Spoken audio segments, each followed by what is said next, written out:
Shalom, cher peuple de Dieu. Nous allons prier pour la parole. Dieu notre Père, nous te rendons gloire et honneur, Seigneur éternel. Nous nous tenons, Père, devant le trône de la grâce et nous saluons ta présence et ta majesté au milieu de nous.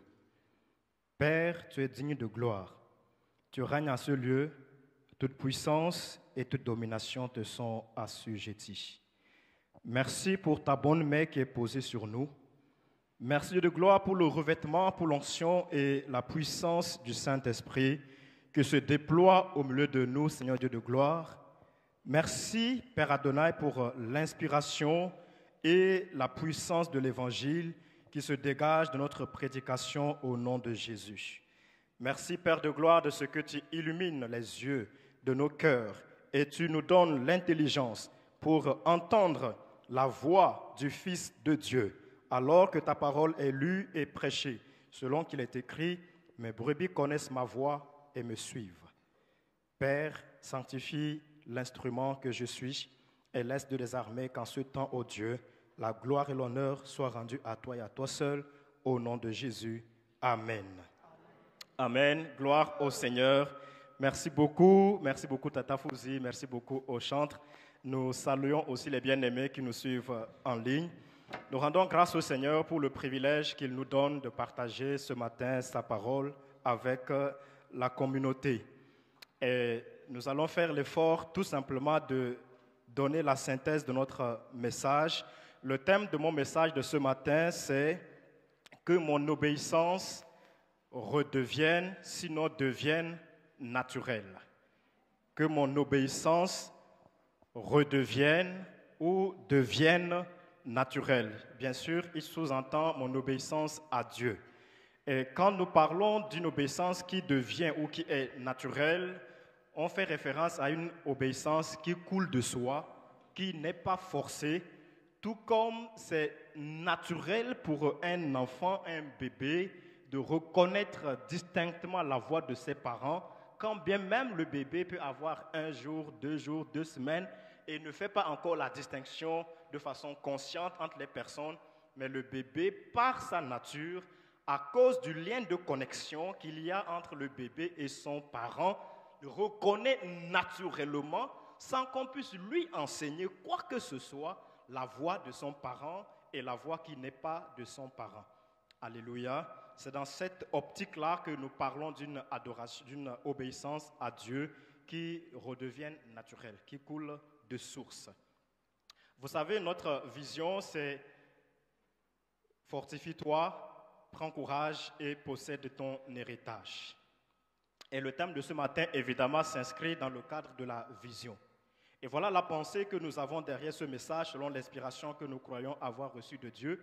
C'est premièrement encourager le peuple de Dieu. On va arriver à la lecture du texte. Mais avant tout, c'est encourager le peuple de Dieu à comprendre que la vision, nous devons faire tout ce qui est en notre pouvoir pour la vivre. Non pas seulement par les activités ou les actions que nous allons dérouler qui constituent le remplissage de la vision, mais arriver à cerner, à saisir la pensée réelle de Dieu qui est derrière le thème ou la vision qui est communiquée, parce que la pensée de Dieu regorge toujours une réalité. Et le plan de Dieu, c'est que quand il nous donne la vision, pendant le temps où la vision se déroule, il faut absolument que du début à la fin, cette vision nous est déplacée d'un point A à un point B. Alléluia. Et l'importance de la vision découle du fait que la vision elle-même résume le plan de Dieu pour notre vie. Nous ne devons pas regarder la vision comme un slogan qui a été formulé par les responsables de l'Église. Vous voyez, la vision découle de Dieu et la vision est rattachée à la vie de chacun de nous. Et en réalité, la vision précède l'existence de chacun et chacun de nous n'est qu'un instrument pour accomplir la vision, parce que la vision, elle vient de Dieu. Cela découle de ce que nous voyons dans la création. Lorsque Dieu veut créer Adam, la Bible dit, Dieu s'est d'abord assis. Et Dieu a commencé à réfléchir. Il avait un plan, il avait une vision, il avait un projet Après avoir fait toute la création, Dieu voulait avoir dans la création visible et naturelle quelqu'un à qui il délègue son autorité et qui puisse le représenter, qui soit son image visible dans la création naturelle. Et le plan de Dieu donc, c'est de créer quelqu'un qui porte son image et qui soit à sa ressemblance. Et le but de Dieu, c'est que cette personne puisse dominer comme Dieu lui domine. Dieu, après avoir conçu et réalisé ce plan en lui, et son désir étant d'accomplir ce projet, Dieu a commencé à réfléchir à quel instrument dans la créature, dans la création, est mieux placé pour accomplir la vision. Vous voyez? Et comme Dieu avait ce besoin, alors Dieu a créé l'instrument de la vision, c'est-à-dire Adam. Et du coup, Adam est né parce qu'il avait déjà une vision de Dieu rattachée à sa vie. Il est né pour accomplir le projet que Dieu avait formulé avant sa création. Vous voyez? Et ce projet que Dieu avait formulé avant la création d'Adam, c'est ça la vision de la vie d'Adam. Adam est obligé de discerner, d'arriver à comprendre le projet que Dieu a conçu sur sa vie et qu'il puisse entrer effectivement dans le projet là, parce que c'est en vivant l'exaucement, l'accomplissement, la réalisation de ce projet qu'il sera en train de vivre la vision de Dieu sur sa vie et la raison pour laquelle il a été créé. Et c'est ainsi qu'à la fin, sa vie effectivement aura été utile, aura servi à accomplir le projet, le plan de Dieu. Amen. Donc vous voyez que la vision, elle va bien au-delà de ce que nous venons faire comme activité à l'Église. Donc, première chose, nous comprenons que derrière la vision, elle peut être collective, elle peut être individuelle, mais elle a deux aspects. Derrière la vision, c'est important pour nous de discerner quel est le projet derrière nos vies. Et quand Dieu donne la vision, généralement, Dieu ne nous donne pas sa vision dans toute sa totalité en disant, voilà, durant toute sa vie sur la terre, je ne sais pas, pendant 90 ans ou 120 ans, voici chaque jour ce que tu vas faire. En général, Dieu te donne la vision étape après étape. Et tu ne découvres jamais l'étape suivante de la vision tant que tu n'as pas encore réalisé celle en cours. Vous voyez, le jour où Dieu veut enlever Élie au ciel, dans 2 Rois chapitre 2, Dieu vient à Élie, il ne lui dit pas, Élie, lève-toi, va au Jourdain, je vais envoyer les chevaux du ciel et les chars de feu pour venir te prendre. Dieu vient et dit à Élie, lève-toi. Élie était à Gilgal. Dieu lui dit, lève-toi, va à Bethel. Vous voyez, pour Élie, Dieu lui a simplement demandé d'aller à Bethel. Vous voyez, ça s'arrête là. Mais ce n'est qu'un court trajet de la vision. Pour que Élie puisse arriver au second trajet, il faut d'abord qu'il remplisse le premier trajet qui consiste à quitter Gilgal pour aller à Bethel. Vous voyez? Et donc, à ce moment-là, c'est de l'obéissance de Élie que va dépendre la suite, le cours de l'accomplissement de la vision. Élie se lève, il va à Bethel. Dieu arrive, Dieu dit, ok, l'année passée, je t'avais dit, va à Bethel. Maintenant, tu es arrivé à Bethel. Maintenant, cette année, Dieu vient et dit à Élie, lève-toi, va à Jéricho. Élie se lève, il va à Jéricho. Dieu attend. Élie prend tout son temps, Dieu ne lui donne pas la suite, il ne lui dit pas ce qu'il veut faire, tant que Élie n'est pas encore arrivé à Jéricho. Si Élie prend un jour pour arriver à Jéricho, tant mieux, Dieu viendra donner la suite. S'il prend un mois pour arriver à Jéricho, Dieu va attendre. S'il prend une année pour arriver à Jéricho, Dieu va attendre jusqu'à ce qu'il arrive à Jéricho. Vous voyez, Élie arrive à Jéricho, Dieu vient lui dire, lève-toi, va au Jourdain. Et c'est comme ça que cette année, une année à l'autre, Dieu te dit, cette année, c'est vrai qu'il y a beaucoup d'enseignements et de messages qui nous concernent toujours. Mais Dieu peut te dire pour toi personnellement, cette année, ce que je demande que tu fasses dans ta vie, c'est ça que tu dois faire. Vous voyez? C'est ainsi que cette année, Dieu nous a dit, fortifie-toi, prends courage et possède ton héritage. Donc nous devons essayer de comprendre quand Dieu dit, fortifie-toi, qu'est-ce qu'il veut que nous puissions faire? Est-ce que nous fortifier là consiste seulement à écouter les prédications relatives à la force ou de façon concrète, qu'est-ce que nous devons faire pour que Dieu réalise qu'on s'est fortifié? Vous voyez? Et dans la suite, donc, nous voyons que Dieu nous donne notre vision étape par étape. Et maintenant, pendant ce temps où nous sommes, Dieu nous parle de l'obéissance. j'ai fait tout ce parcours pour arriver au point où, si nous parlons de l'obéissance, c'est que certainement, Dieu considère que dans la vie de chacun de nous, l'obéissance en ce moment actuel est un défi présent que chacun de nous, sur lequel chacun de nous doit apprendre à travailler, à titre personnel. Revoir son obéissance, retravailler son obéissance, sans forcément tenir compte de l'environnement dans lequel il évolue, sans forcément tenir compte de ce qui se passe autour de moi, mais regarder à titre personnel quel est l'état de mon obéissance envers Dieu et pourquoi Dieu veut que je puisse travailler. C'est-à-dire que si Dieu veut m'amener loin et qu'il me demande de travailler sur l'obéissance, tant que je n'ai pas encore travaillé sur l'obéissance comme Dieu attend, Dieu ne va pas se précipiter. Vous voyez, l'évolution dépendra toujours de mon rythme. Et donc, cela étant dit, maintenant, vous comprenez pourquoi nous avons dit, comme thème du message, que notre obéissance redevienne naturelle. On va lire Matthieu chapitre 21, versets 28 à 32. Matthieu chapitre 21, versets 28 à 32. C'est notre texte du jour. La Bible dit, « Que pensez-vous de l'histoire que voici ?» Alors, j'aime bien lire dans la version Louis II 1910. Matthieu 21, versets 28 à 32. Que vous ensemble, c'est Jésus qui s'adresse à ses contemporains, à ses concitoyens. Un homme avait 2 fils. Et s'adressant à l'un, au premier, il dit, « Mon enfant, va travailler aujourd'hui dans mon champ. » Il répondit, « Je ne veux pas. » Ensuite, il se repentit et il alla. S'adressant à l'autre, il dit la même chose. Et ce fils répondit, « Je veux bien, Seigneur. » Et il n'alla pas. Lequel des 2 a fait la volonté du Père? Ils répondirent, le premier. Et Jésus leur dit, « Je vous le dis en vérité, les publicains et les prostituées vous devanceront dans le royaume de Dieu. Car Jean est venu à vous dans la voie de la justice et vous n'avez pas cru en lui. Mais les publicains et les prostituées ont cru en lui. Et vous, qui avez vu cela, vous ne vous êtes pas ensuite repentis pour croire en lui, Amen. Nous bénissons le Seigneur pour sa parole. Alors, certainement, on a déjà lu cette parabole et nous voyons qu'elle arrive en fait dans la suite de toute une suite de discours entre Jésus et ses concitoyens.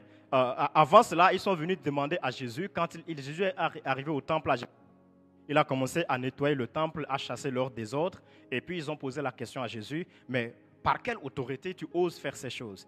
Et Jésus leur a dit, avant de vous répondre, je vais aussi vous poser une question. Dites-moi, le baptême de Jean, venait-il des hommes ou il venait du ciel? Et ils savaient très bien qu'il venait du ciel, mais ils n'avaient pas cru en lui. Alors ils ont raisonné en eux-mêmes, ils ont dit, bon, si nous disons qu'il vient du ciel, Jésus va nous dire, alors pourquoi n'avez-vous pas cru en lui? Si nous disons qu'il venait aussi des hommes, nous avons à craindre parce que tout le peuple sait avec certitude que Jean était un prophète de Dieu. Alors ils sont venus, ils ont dit, on ne sait pas. Jésus leur a dit aussi, s'il en est ainsi, moi aussi, je ne vous dirai pas par quelle autorité je fais ces choses. Vous voyez? Et c'est après cela que Jésus leur pose cette question. Que vous ensemble, que pensez-vous de cette situation? Regardez un homme qui a 2 fils.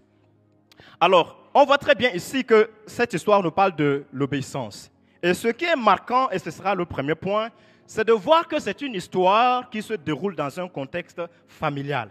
En fait, j'ai envie de bouger, mais je suis fixé sur la caméra. C'est dans un contexte familial.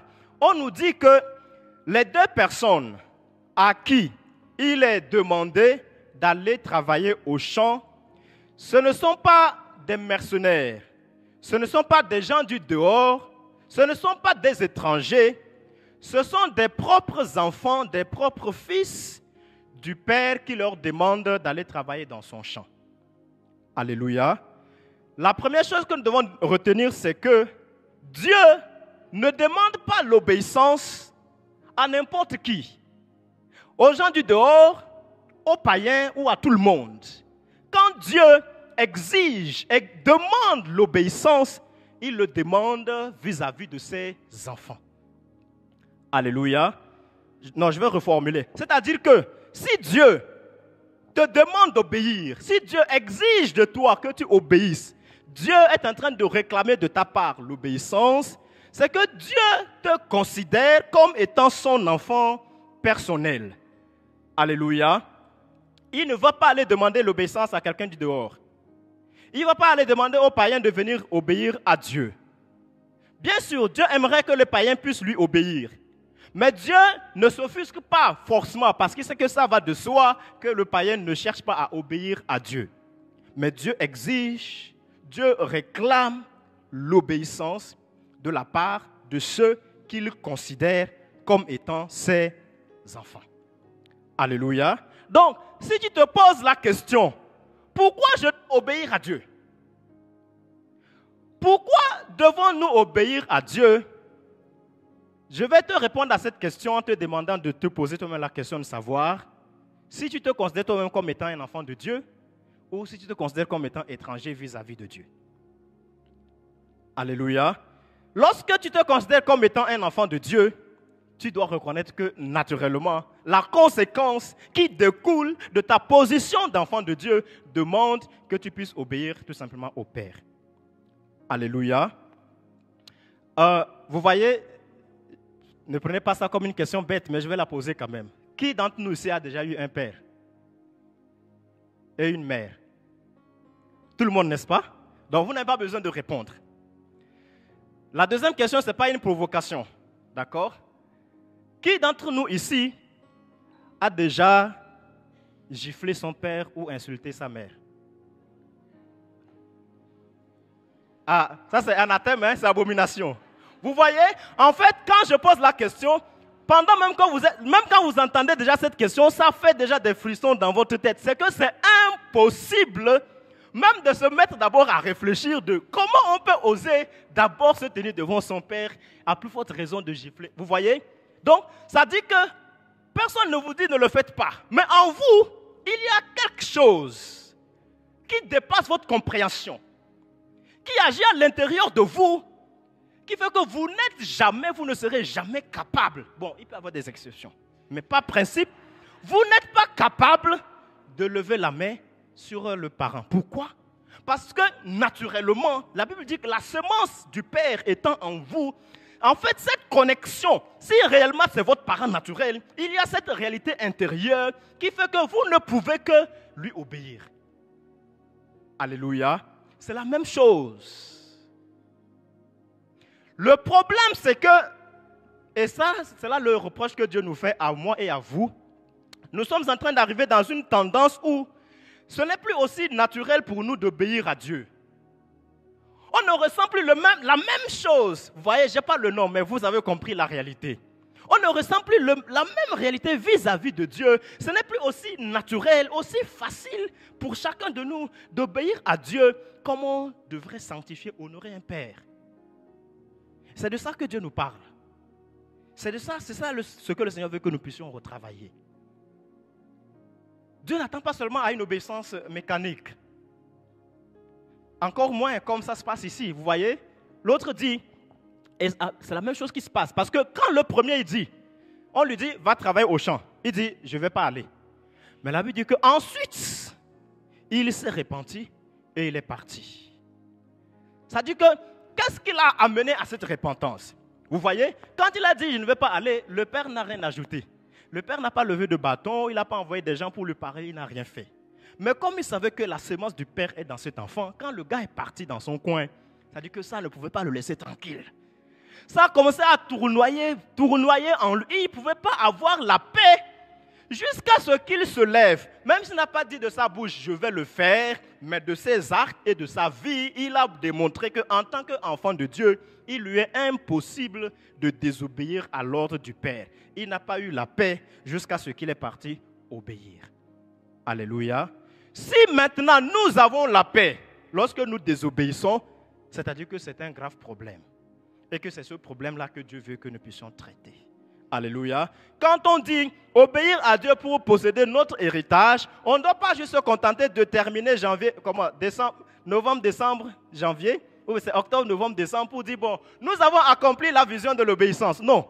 Dieu veut qu'à la fin de ce trimestre, chacun de nous puisse retrouver cette réalité en lui là, qui fait que c'est naturel pour lui d'obéir à Dieu et que c'est impossible pour lui de désobéir aussi facilement au Seigneur. Pas parce qu'on a seulement prêché ou parce que quoi que ce soit, mais en lui-même, son état spirituel, il est revenu dans cette communion avec le Seigneur qui ne peut pas le laisser aussi agir avec légèreté pour les choses qui concernent Dieu. Alléluia, c'est de ça que le Seigneur nous parle.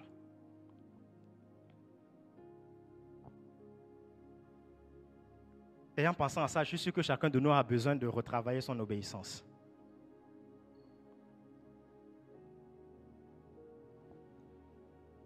Dieu pouvait dire à ses enfants, dans Malachie, Dieu leur dit, si je suis un père, quel est l'honneur qui m'est dû? Et si je suis un maître, quelle est la crainte qu'on a de moi? Donc, celui qui obéit démontre par là sa nature d'enfant de Dieu. Et obéir également consiste à reconnaître l'autorité paternelle de Dieu sur nous. Par conséquent, celui qui s'engage dans une vie d'obéissance, la deuxième partie sera de parler de c'est quoi une vie d'obéissance. Celui qui s'engage dans une vie d'obéissance accepte lui-même de reconnaître que Dieu est d'abord l'autorité, il place Dieu en avant et lui-même il se place sous l'autorité de Dieu. Il est en train de dire, je ne veux pas conduire ma vie par moi-même. Je ne veux pas être l'autorité spirituelle qui est à la tête de ma destinée. Je veux que l'autorité spirituelle à la tête de ma destinée, celui qui tient le volant de ma destinée, ce soit d'abord Dieu à qui je dois obéissance. Et moi, je me place sous son autorité pour le suivre. Alléluia. Par contre, celui qui désobéit, si Dieu demande l'obéissance à ses enfants, et que pour moi, ce n'est pas possible d'obéir à Dieu, c'est que soit je suis en train de démontrer que je ne suis pas enfant de Dieu, n'est-ce pas? Parce que si je suis d'accord que les gens à qui Dieu demande d'obéir, ce sont ses enfants. Mais pour moi, c'est compliqué d'obéir à Dieu, c'est qu'il y a un problème. Soit c'est quelque part le signe que est-ce que je suis vraiment enfant de Dieu? Ou bien, si je suis réellement enfant de Dieu, donc ça veut dire que je suis un enfant rebelle, qui refuse l'autorité de Dieu, qui refuse de se soumettre. Et en fait, obéir, c'est se soumettre à la couverture de Dieu. Qui refuse. C'est-à-dire que la désobéissance, l'obéissance nous place sous la couverture paternelle de Dieu et la désobéissance nous met hors de cette couverture spirituelle, paternelle. C'est toujours comme ça. On est assujetti, on est couvert par l'autorité de celui à qui on obéit. Et quand nous désobéissons à Dieu, c'est que nous décidons de nous-mêmes, Dieu, nous on ne veut pas de ta couverture paternelle. Et regarde, nous on est suffisamment adultes. On peut conduire notre vie par nous-mêmes. On peut faire face à toutes les réalités spirituelles. On est autonome, vous voyez. Donc maintenant, nous aussi, on ne veut pas avoir une autorité sur nous. On veut être indépendant. Mais celui qui obéit est en train de dire à Dieu, Dieu, c'est vrai, je peux être grand, je peux être père ou mère de famille. Comme le Romain pouvait dire, moi-même, je suis un officier. J'ai des soldats qui obéissent à mes ordres, mais moi aussi, j'obéis à d'autres. Donc, malgré ma position, Dieu, je reconnais qu'en matière de ma vie, c'est toi d'abord qui coiffe. Alléluia. Et c'est à cause de ça que nous obéissons. Alors, on a dit qu'on va synthétiser, c'est ça, non? Donc, maintenant, regardez, quand les pharisiens répondent à Jésus, et Jésus leur revient. Donc, ils disent, celui qui a obéi, n'est-ce pas, c'est le premier. Et on voit que le premier avait quelque chose en lui que le deuxième n'avait pas. Parce que quand il a dit, je ne vais pas le faire, mais il n'est pas resté tranquille, jusqu'à ce qu'il finisse par le faire. L'autre a dit, moi je vais le faire maintenant même. Ah Seigneur, je vais le faire maintenant même, t'inquiète même pas, vas-y, je vais le faire. Regarde, je suis même déjà en train d'aller comme ça, tu vois. Je vais le faire. Mais malgré ça, il est parti dormir, il ne l'a pas fait. Ça ne lui a fait ni chaud ni froid. Non seulement qu'il n'a pas fait, mais ensuite qu'il avait bien dit au Père qu'il allait le faire. Alors Jésus dit, voyez-vous les pharisiens, vous ressemblez à celui-ci qui a dit, moi je veux le faire. Mais il ne l'a pas fait et ça ne lui a rien dit dans son cœur. Vous voyez? Et vous voyez celui qui a dit qu'il n'allait pas le faire, mais qui l'a fait. Les prostituées que vous êtes en train d'accuser, d'insulter chaque jour, ils leur ressemblent. Pourquoi Jésus dit que les pharisiens ressemblent aux premiers? Parce que quand on regarde la vie des pharisiens, on sait que c'est des gens qui connaissaient bien la loi de Dieu. Ils enseignaient la loi de Dieu. Ils avaient même fait de la pratique de la loi leur culture de vie. Ils étaient tellement rigoureux envers toute personne qui ne pratiquait pas publiquement la loi. Comme on peut en connaître dans certains contextes. Vous voyez, ils donnaient l'impression d'obéir à Dieu en toutes choses. Mais ça, c'était leur vie extérieure. C'était leur vie publique. C'était leur vie officielle. Mais dans leur vie personnelle de tous les jours, ils étaient loin de la volonté de Dieu. Donc on peut dire en quelque sorte que les pharisiens peuvent être l'image, peuvent ressembler à ces personnes qui viennent à l'église chaque jour. Alléluia. On les voit au temple. Ils servent, ils prient, ils chantent, ils font tout. Mais leur vie de tous les jours est une vie de désobéissance continuelle. Alléluia. Leur vie de tous les jours est une vie de désobéissance continuelle. C'est-à-dire qu'ils obéissent à Dieu dans la bouche, mais pas de leurs actes et pas de leur cœur. Ce n'est pas forcément quand on va parler d'obéissance à Dieu, de désobéissance à Dieu, de regarder que, ah oui, bon, Dieu m'a donné telle révélation. Donc, comme j'ai fait, ça veut dire que j'ai obéi à Dieu. Ou bien, si je ne l'ai pas fait, ça veut dire que je n'ai pas obéi à Dieu. Non, ça va bien au-delà d'obéir à une parole par-ci, par-là, en passant. Il s'agit ici de ma vie de tous les jours. Alléluia. Donc, on peut dire que la vie de tous les jours d'un pharisien, si vous connaissez la vie de tous les jours d'un pharisien, c'est ça la désobéissance. C'est-à-dire qu'il paie la dîme, il jeûne 2 fois par semaine, n'est-ce pas? Il porte des habits qui montrent qu'il est le maître de la loi, il enseigne même, il fait tout, mais dans son cœur, et il n'est pas soumis à Dieu. Il fait tout, mais il rejette. Vous voyez que ce sont eux qui ont rejeté le Messie, le premier.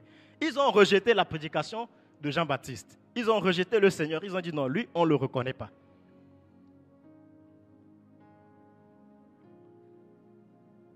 Donc ça veut dire que si je suis dans une situation où, bien que je viens à l'église, je me plais à vivre dans le péché continuel, je viens à l'église, j'écoute les prédications, je me répands, je retourne, je reprends le même péché. Je viens à l'église, j'écoute les prédications, je me répands, je retourne, je reprends. C'est ça la désobéissance.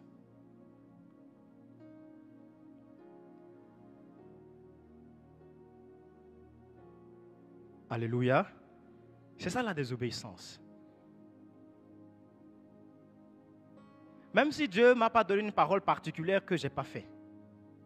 Mais dès lors que ma vie avec Dieu est seulement conforme dans la parole, dans la bouche, dans les choses extérieures, et que je n'aligne pas ma vie intérieure à la pensée, à la direction de Dieu, à la consécration à laquelle Dieu m'attend, chaque jour quand je me lève et que je vis cette vie-là, si je veux connaître c'est quoi la désobéissance, c'est ça. Dieu pouvait dire à son peuple, n'est-ce pas, dans Ésaïe, ce peuple m'honore de la bouche et des lèvres. Mais son cœur est loin de moi. Et donc, si on a dit obéir à Dieu pour posséder mon héritage, ça veut dire que si ma vie ressemble à cette désobéissance-là que je viens de décrire, vous voyez, j'ai beau vivre 120 ans, vous croyez que c'est dans cette vie-là que je vais posséder mon héritage? Je pense que vous-même, vous avez la conclusion.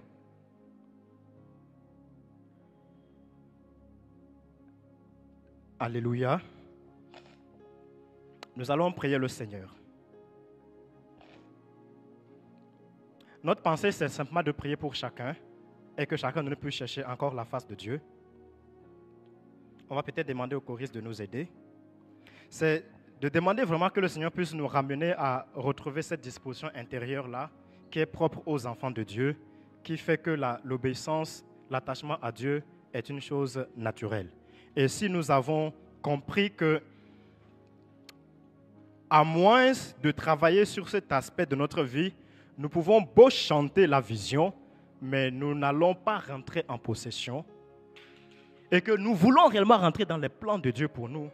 Et nous comprenons que Dieu veut que nous puissions travailler l'obéissance, non pas seulement juste dans les actes, mais que cela redevienne une réalité intérieure en nous. Cela redevienne le souffle de l'Esprit en nous qui nous pousse à vivre de cette manière-là qui sanctifie, glorifie le Seigneur. On veut que cette connexion avec Dieu vibre réellement à l'intérieur de nous. Ce ne sont pas les motivations, d'autres motivations qui nous poussent à obéir à Dieu, mais c'est la réalité de la vie de Dieu à l'intérieur, en nous, qui nous pousse à lui obéir. Cette vie est tellement réelle, elle est vivante en nous que nous ne pouvons pas vivre une autre vie extérieure. Lorsque nous vivons une autre vie extérieure différente de celle qui est en nous, on n'est pas à l'aise. Nous sommes obligés de vivre en conformité avec Dieu parce que dans notre intérieur, il y a déjà cette conformité, il y a déjà cette communion, il y a déjà cette intimité, il y a déjà cette sanctification avec le Seigneur. Et nous ne pouvons que vivre en conformité à l'extérieur avec la réalité intérieure qui est en nous. Et cette réalité s'est tellement affaiblie au point où maintenant on vit seulement la vie extérieure et qu'on n'est même plus peiné lorsque nous désobéissons à Dieu. On doit s'arrêter. On doit s'arrêter pour dire Seigneur, non, je veux revenir dans la voie de l'obéissance. Alléluia. Je veux revenir dans la voie de l'obéissance. Je ne sais pas si les choristes, vous avez un cantique simplement pour nous accompagner.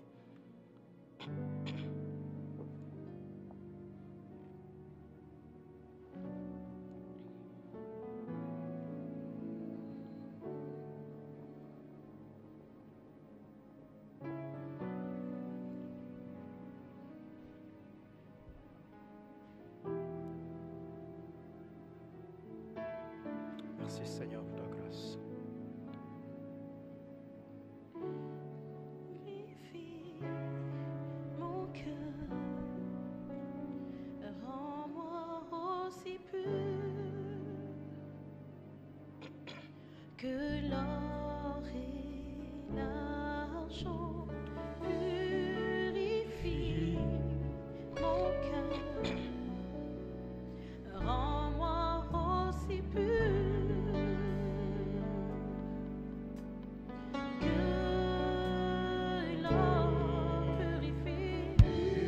Purifie mon cœur, rends-moi aussi pur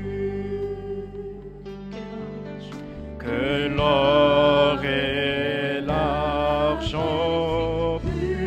Purifie mon cœur, Rends-moi aussi pur que l'or, feu du fondeur. je n'ai qu'un désir, Je n'ai qu'un désir, c'est d'être saint, être saint, être saint, mis à part pour toi, mis à part pour toi, Seigneur. Choisis d'être saint, mis à part pour toi, mon seul maître, et prêt à t'obéir. Alléluia, nous allons parler au Seigneur. Nous avons vu que la vision, c'est le projet de Dieu pour moi. Je peux être dans une situation où j'ai besoin d'enfanter. J'ai besoin d'une visitation quelconque de la part du Seigneur. Et Dieu vient comme Élie. Il ne dit pas, Élie, bon, aujourd'hui, je vais exaucer ton vœu, je vais t'enlever au ciel. Dieu vient et me dit, obéis, tout simplement. Moi, je m'attendais à ce que Dieu me dise, bon, voilà, maintenant, je vais accomplir ta prophétie. Or, Dieu veut accomplir ma prophétie, mais il ne me dit pas. Dieu veut me conditionner pour que je puisse recevoir la prophétie. Dieu veut me dire seulement obéis. Donc, comme moi, ce n'est pas ce à quoi je m'attendais, je peux le négliger. Mais je vais te dire que l'obéissance dont nous sommes en train de parler sera la clé par laquelle toi et moi, beaucoup d'entre nous, vont réellement entrer dans le vrai dessein de Dieu pour leur vie. Ce sera la clé par laquelle toi et moi, nous allons vivre les choses profondes dont nous aspirons de la part du Seigneur. Voilà pourquoi nous allons prier véritablement pour demander à Dieu quel est devenu l'état de notre obéissance. Est-ce qu'elle ressemble à celui du premier fils ou elle ressemble à celui du second? Celui qui obéit de la bouche seulement ou celui qui obéit réellement du cœur? Parce que dans son cœur, il y a une telle réalité. Souvenez-vous de l'exemple. Je vous ai dit, qui a déjà giflé son parent, vous avez crié. Ce sentiment-là est souvent en nous vis-à-vis de Dieu. Mais pourquoi on arrive à le perdre? Si je sens que j'ai perdu cette chose, ce n'est plus aussi naturel pour moi d'obéir à Dieu. Je te prie vraiment de crier au Seigneur. Nous voulons que le Seigneur puisse restaurer notre intimité avec le Seigneur. On veut réellement retrouver cette relation-là, cette communion-là d'enfant de Dieu qui fait que pour nous, craindre Dieu découle de source. Obéir à Dieu découle de source. Sanctifier le Seigneur découle de source. Indépendamment de qui est notre pasteur, qui nous a prêché, qui ne nous a pas prêché. Même si l'onction est descendue, ça a renversé les bancs, ça n'a pas renversé. Mais la sémence de Dieu intérieur en nous fait qu'on ne peut pas vivre autrement que de sanctifier le Seigneur. Si c'est ça la vie à laquelle tu aspires, j'ai une bonne nouvelle. C'est ce que le Seigneur nous demande. Et c'est pour ça que nous allons prier. Si tu es dans cette situation comme toi, comme moi, parle au Seigneur. Parle au Seigneur. Nous allons demander à Dieu de nous restaurer dans cette obéissance-là qui lui plaît. C'est cette obéissance-là qui plaît à Dieu. Qui fait que même indépendamment de tes actes, quand Dieu voit ta vie simplement, Dieu s'en réjouit. Alléluia. Oh Seigneur, on a besoin de toi. Seigneur, nous avons besoin de ta grâce. Parce que nous, ton peuple, sommes en train de tomber dans la voie des pharisiens. Il nous est devenu facile de parler de Dieu. Mais lorsqu'on parle de Dieu, plus personne de nous ne sent réellement grand-chose dans son cœur.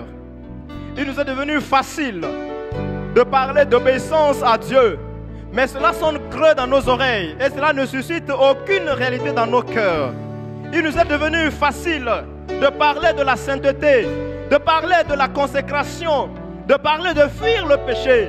Mais plus personne en nous n'a réellement cette disposition naturelle à fuir le péché. Seigneur de grâce, ce n'est pas seulement que nous luttons dans notre chair, mais c'est un problème dans notre cœur. Nous sentons, Dieu de gloire, cette dégradation. Et nous voulons nous arrêter, Seigneur Dieu de gloire, devant le trône de grâce. Non, non, Seigneur, nous disons non. Nous disons non, Seigneur Dieu de gloire. Nous ne voulons pas que ce soit le parfum qui sort de nous. Nous ne voulons pas, Dieu de gloire, que ce soit le parfum qui sorte de nous. Nous ne voulons pas une obéissance seulement mécanique. Non, nous ne voulons pas seulement, Dieu de gloire, une obéissance d'accomplissement des programmes. Non, nous voulons, Seigneur Dieu de gloire, une réalité intérieure, une réalité intérieure, une réalité intérieure, une réalité intérieure. Selon qu'il est écrit, celui qui est né de Dieu, il ne peut pas pécher parce que la semence de Dieu est en lui. Oui, l'homme ne peut pas lever la main sur son parent parce que la semence de son parent agit en lui. Agit en lui, l'autorité est naturelle. Nous voulons que l'autorité de Dieu se réimplante encore en nous, Seigneur Dieu de gloire. Ô Père, viens purifier nos vies. Viens purifier nos vies comme tu as purifié le temple. Là où on a fait rentrer beaucoup d'ordures, on a fait rentrer beaucoup d'insensibilité qui nous ont plongé dans ces situations où désobéir à Dieu devient facile. Obéir à Dieu devient un problème. Craindre Dieu devient un problème. Oh Seigneur Dieu de gloire, nous croyons que c'est juste simplement la loi. Nous prions Dieu de gloire que tu restaures, Dieu de gloire, que tu restaures, que tu ôtes, Seigneur Jésus, que tu ôtes ces obstacles qui sont nés dans nos cœurs, que tu ôtes cette insensibilité dans laquelle, Dieu de gloire, nous avons été plongés. Père, que tu ôtes, Seigneur, dans le nom puissant de Jésus, cette insensibilité dans laquelle nous avons été plongés, et que tu réveilles, Dieu de gloire, véritablement dans le cœur de chacun. Que tu réveilles véritablement dans le cœur de tes enfants, Seigneur Jésus. Oh Père de gloire, ce désir intérieur, cette puissance intérieure, cette capacité qui vient du Saint-Esprit. En réalité, la vue de l'Esprit en nous, oui, Dieu de gloire, qui nous pousse, Père, à te sanctifier, qui nous pousse à t'honorer, qui nous pousse à t'honorer, qui nous pousse à t'honorer, qui nous pousse à te sanctifier. Au nom de Jésus, au nom de Jésus, Père. Nous ne voulons pas passer, Dieu des armées, à côté du projet de Dieu sur notre vie. Nous avons compris que même l'exaucement de nos prières même les vœux que nous avons formulés, même les prophéties sur lesquelles nous avons semé, nous avons compris que leur exaucement, leur accomplissement dépend de l'obéissance, dépend d'une vie d'obéissance. Dieu de gloire, accorde-nous, éternel notre Dieu, de ne pas prendre l'obéissance à la légère. Accorde-nous d'aimer, de désirer et de nous plonger, Seigneur Jésus, dans cette vie qui t'est agréable, qui t'est agréable, qui t'est agréable. Ce matin, nous prions, Seigneur notre Dieu, parce que nous croyons et comprenons, Dieu de gloire, que c'est ton esprit qui peut ranimer ces choses en nous.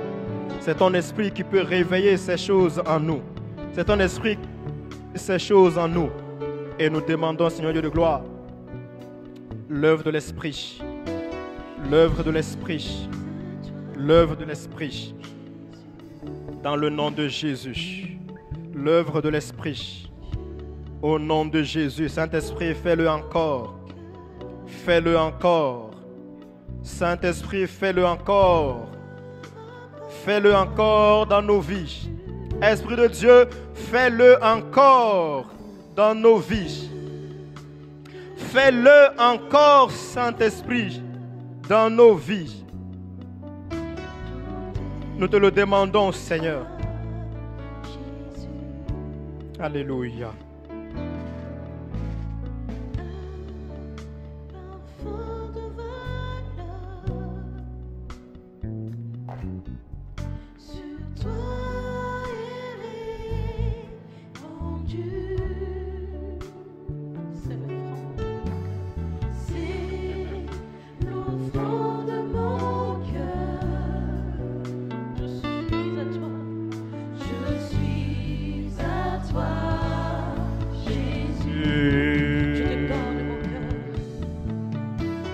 Je te donne mon cœur. Il ne m'appartient plus. C'est que j'ai de meilleur.